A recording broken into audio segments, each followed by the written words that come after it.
The man who solved the Unabomber case just made an accusation that will destroy this entire investigation. His name is James Fitzgerald. He's a legendary FBI profiler. He's a forensic linguist. He spent his entire career analyzing the exact words that criminals write. And after examining everything that's come out about the Nancy Guthrie ransom notes, he came to one devastating conclusion. They're all fake. Every single one. The first note, the second note, the new TMZ communications. All of it. Fake. Not just unlikely, not just suspicious, completely fake. Written by opportunists who have nothing to do with Nancy Guthrie's abduction. This is what a man with decades of experience analyzing criminal communications just told the world. And his reasoning will shock you. James Fitzgerald doesn't just have a degree in linguistics. He has experience. Real experience. Decades of it. He worked the Unabomber case. He worked the DC sniper case. He worked cases that changed how we understand criminal behavior. And he looked at the Nancy Guthrie ransom notes and said, something is wrong here. Everything about this is wrong. Here's the first problem. The notes keep going to the media instead of directly to the family. Real kidnappers don't do that. Real kidnappers contact the family directly. They leave a note in the house. They call on a burner phone. They don't broadcast their demands to TMZ. Fitzgerald studied the most famous kidnapping cases in American history. The Lindbergh baby in 1932, Frank Sinatra Jr. in the early 1960s, the Exxon executive in 1992. All of them had direct contact with the family. None of them went public through the media. But the Nancy Guthrie notes keep appearing on TMZ and television stations. Why?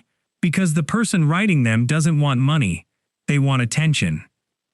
Enjoying this investigation? Subscribe, because what's next changes everything. Here's the second problem. There's no proof of life. In every legitimate kidnapping case Fitzgerald ever worked, the kidnappers provided proof that the victim was alive. A photo, a voice recording, a message that only the family would know. The Lindbergh baby case. The kidnappers sent the baby's pajamas to prove they had the child. The Exxon executive case. They sent his credit cards and Exxon ID to prove they had him. But Nancy Guthrie's notes? Nothing. No proof, no evidence, just demands and apologies.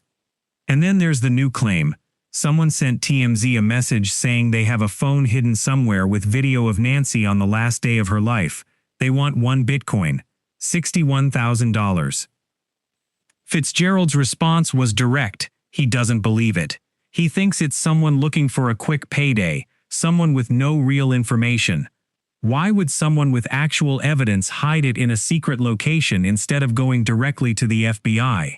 Why risk their life for $61,000 when they could get $1.2 million by calling the reward line? It makes no sense. Which is exactly Fitzgerald's point. But here's where it gets more interesting. Fitzgerald has a theory about what really happened. He doesn't think Nancy was taken for ransom. He thinks she was taken because someone was stalking Savannah. Someone who became obsessed with her. Someone who couldn't get to her directly. Someone who decided that if he couldn't have Savannah, he would take her mother. Think about that. Nancy wasn't the target. She was the leverage. She was the way to hurt Savannah. Fitzgerald said this from the very beginning, and every piece of evidence since then has made him more convinced. The first note was addressed to Savannah by name, not to the family, not to the authorities, to Savannah, specifically.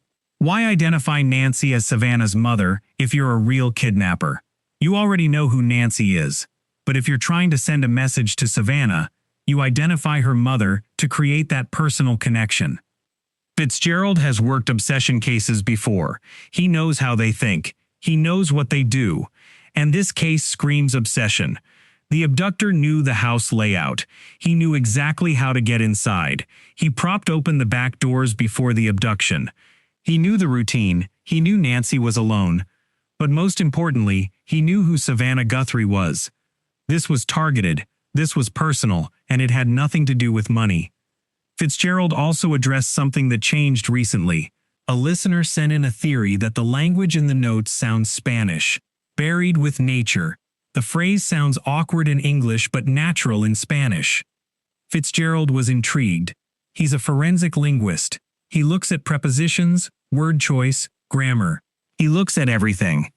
But he was careful about one thing. He's seen false leads before. He worked the DC sniper case, and the media misquoted a tarot card. 3 words became something completely different. Experts spent a week analyzing a quote that was never even said. So he's cautious. But he's also convinced that whoever wrote these notes is not the person who took Nancy. And the second note is what really convinced him. The one that said Nancy was dead, that she was buried in nature, that they were truly sorry. Fitzgerald looked at that note and saw one of 2 possibilities. Either it's not written by the abductor, someone else is just playing games, or it is written by the abductor but he's lying to relieve his guilt. Either way, the second note doesn't make sense as a legitimate ransom note.